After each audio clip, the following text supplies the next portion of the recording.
Delight S पर आप सभी का एक बार फिर से बहुत बहुत स्वागत है।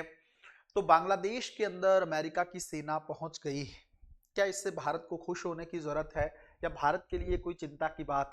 एक्चुअल में अभी क्या हुआ है कि एकदम से अमेरिका ने बांग्लादेश में अपनी सेना को भेज दिया है। ये वही अमेरिका है जिसने कुछ समय पहले बांग्लादेश को टैरिफ के माध्यम से बर्बाद करने की बातें कही थी। ये वही अमेरिका है जब सत्ता में ट्रंप आते हैं तो बांग्लादेश से ज्यादा खुश प्रतीत नहीं होते हैं। ये वही अमेरिका है जिस पर आरोप लगे हैं कि उसने बांग्लादेश में तख्ता पलट करवाया है।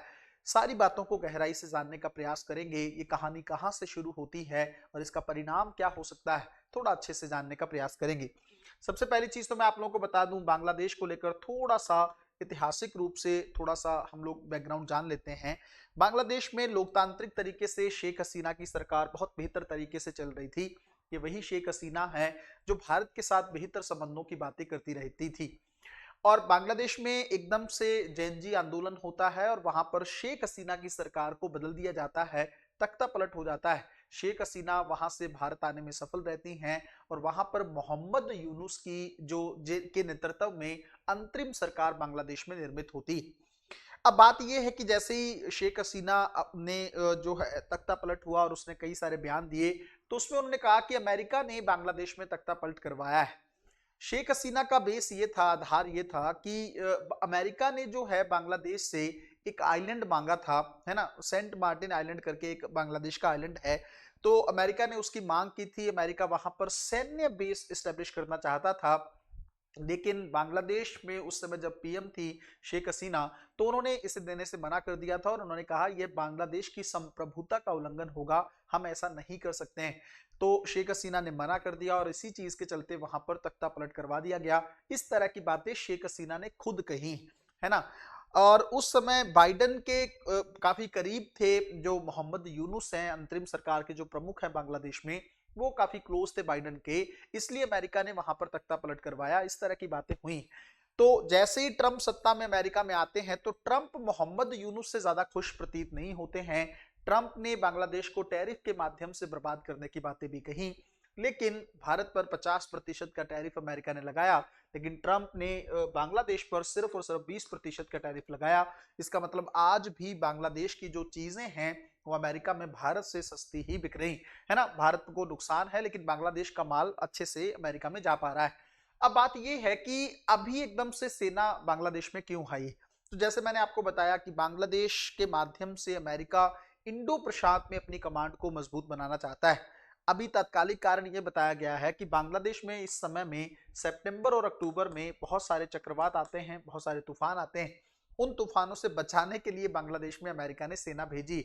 हालांकि बड़ा हास्यास्पद आपको लगेगा ये कहानी, लेकिन यही बातें बोली गई हैं कि इसके चलते ही वहां पर सेना भेजी गई।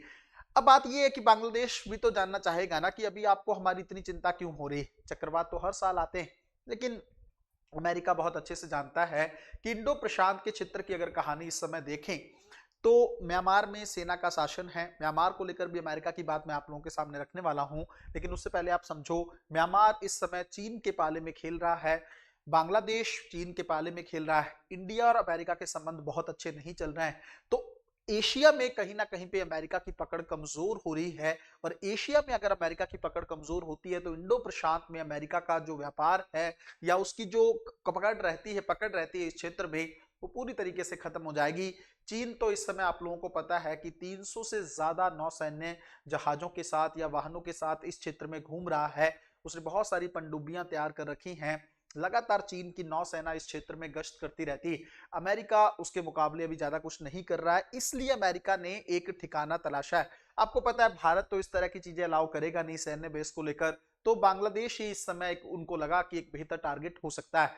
अब वहां पर वो गए हैं, खुलेआम तो बताएंगे नहीं कि वो सेना को किस तरीके से ट्रेन करना चाहते हैं, लेकिन मुझे ऐसा लगता है पर्सनली बांग्लादेश में बहुत जल्द जो है अमेरिका का सैन्य बेस अब बन सकता है। अब अगली बात यह है कि मैं म्यांमार को लेकर आप लोगों को बात बताने वाला था कि म्यांमार को लेकर अमेरिका क्या सोच रहा है। जैसे मैं आपको एक बात बता रहा हूं, देखो, अमेरिका ने म्यांमार में जैसे ही लोकतांत्रिक सरकार जो आंग सान सू की खत्म हुई थी, उसके बाद जुंटा का शासन आ गया है, अभी भी वही चल रहा है। जुंटा मतलब आर्मी का शासन है, सैन्य शासन है, म्यांमार में काम कर रहा है। और इस सैन्य शासन को लाने वाला देश कोई और नहीं, चीन है ना। हम लोग इसको लेकर भी बहुत अच्छे से समझ चुके हैं। भारत सरकार भी चाहती है कि म्यांमार के कुछ हिस्सों का विलय जो है भारत में हो जाए। ऑफिशियल अनाउंस नहीं है, लेकिन ऐसी चीजें जो है देखने को मिल रही।